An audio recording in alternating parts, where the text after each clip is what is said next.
and create a vacuole around it and digestive enzymes into it, it had the ability to resist that. And in fact, rather than kill off that bubonic plague bacterium, the bacterium would actually multiply in the vacuole and do quite well. And that made it really bad because it could defeat our immune system. So it would multiply and spread in the person and cause lots of problems. Among them, and this is where it gets its name, well, it would cause little blood clots all around the body.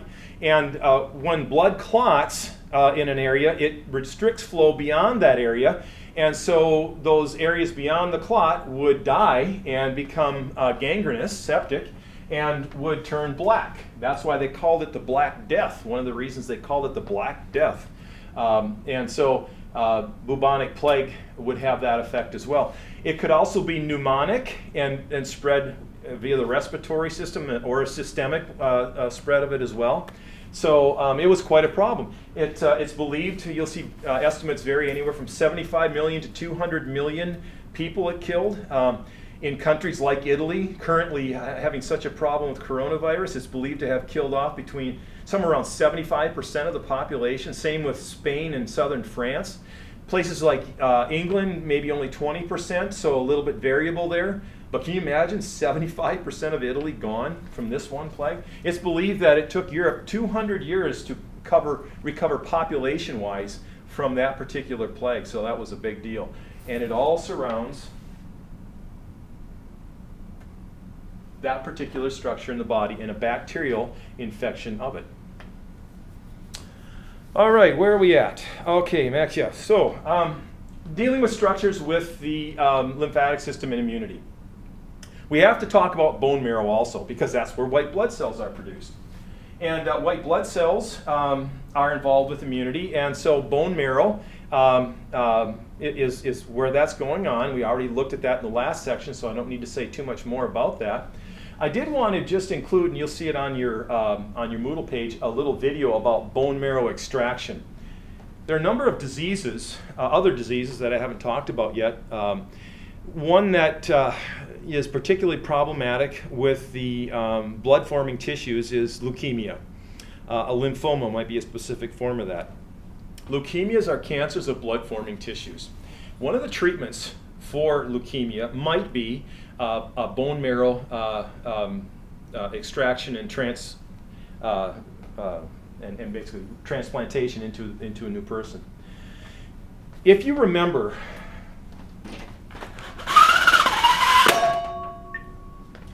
blood cells have these little markers on them, and it might be A, B, or O, or AB blood type.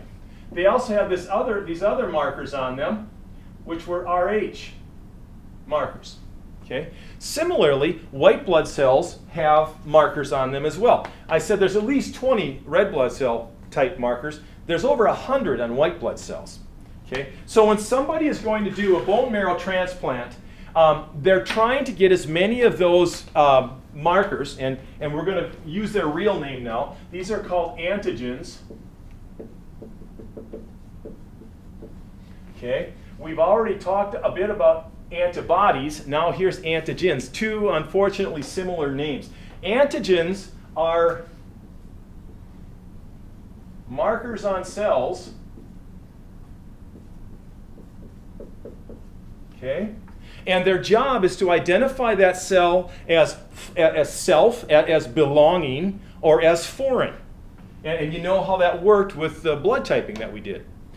Well, similarly, if you're going to do a bone marrow transplant, you want to get as many of the 100+ different types of antigens on white blood cells to match as is possible.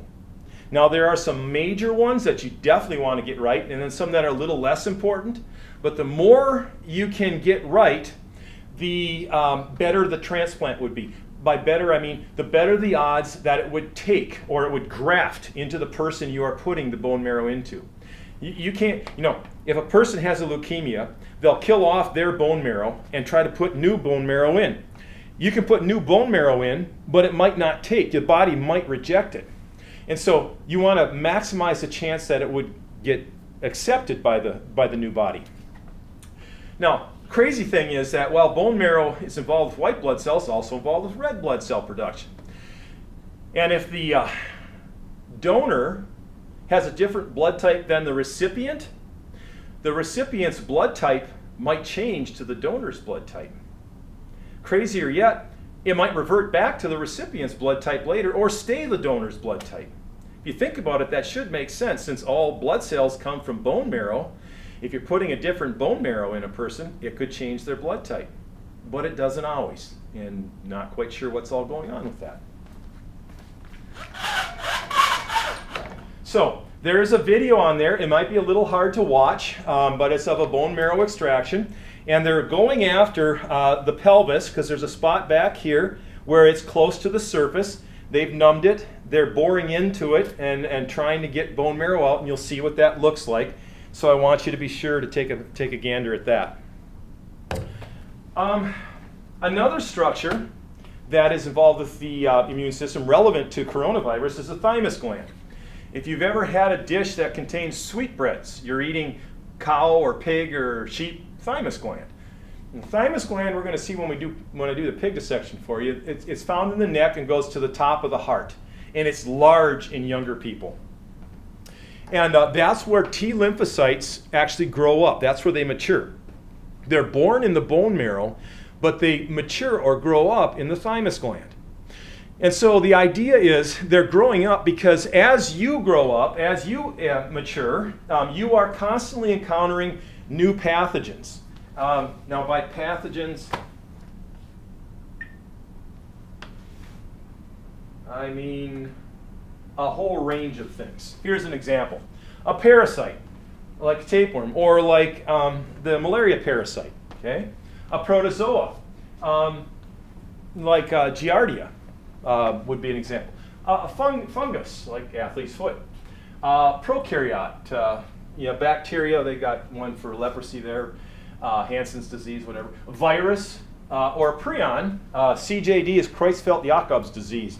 Mad cow disease, you may have heard of that. Here's another look at them size-wise.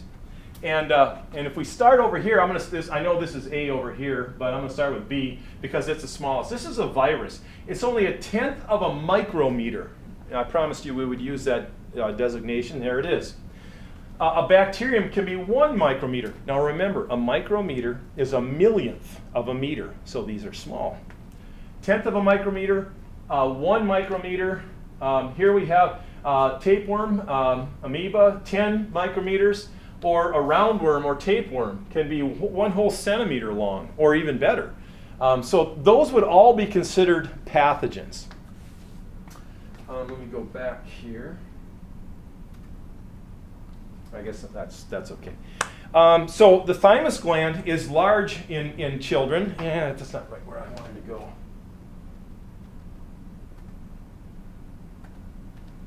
Here's some looks at those tissues.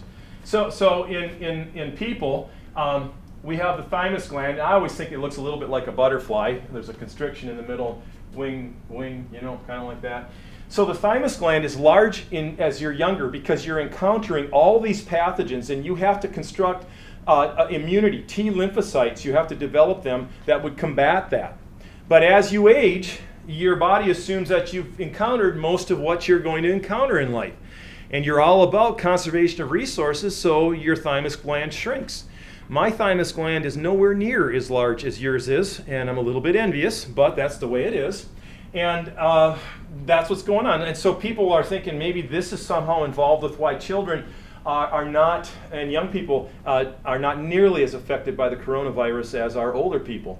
We don't have a large or any thymus gland, or a large thymus gland any longer. So we have a reduced ability to respond to a pathogen like coronavirus. Maybe. What else? Spleen. Yeah, right here. I'm betting some of you know somebody that's had a spleen removed. And very typically, it's from a car accident. And if somebody gets hit and they're a rear end somebody, and boom, they hit the steering wheel, there's a lot of injury potentially to the front of the body. Well, the spleen is right up here around your stomach. and it's easily injured. And the deal is you can do without your spleen. And so it's very difficult to stitch that up and repair it. It's so delicate, so it's much easier to go in, cut it out, tie off those vessels, and you can do without it because much of what it does is mimicked by other structures, not the least of which would be the liver. So the spleen is not connected to the lymphatic system, but it does a lot of the same things. It houses macrophages and neutrophils that are going to purify blood, so fighting infection that way. It has many, structurally it looks a lot like lymphatic tissue, so it's oftentimes included along with the lymphatic system in immunity. Okay. I've already talked about pathogens, and that's sort of a vague term. There's lots of different things that can be pathogens. Can be all those that I mentioned, bacteria, viruses, protozoa, all that. It can be cancerous cells can be considered a pathogen. Some would consider a bullet a pathogen, you know, because it's a foreign object, your body doesn't want it in it. So that's sort of a vague term. But whatever the pathogen is, you've got to have an answer to that pathogen. And so in the next section, I'm going to talk about immunity. And we're going to talk about specific and non-specific immunity. And so I think I'm going to stop right there for this one, and the next one's coming soon.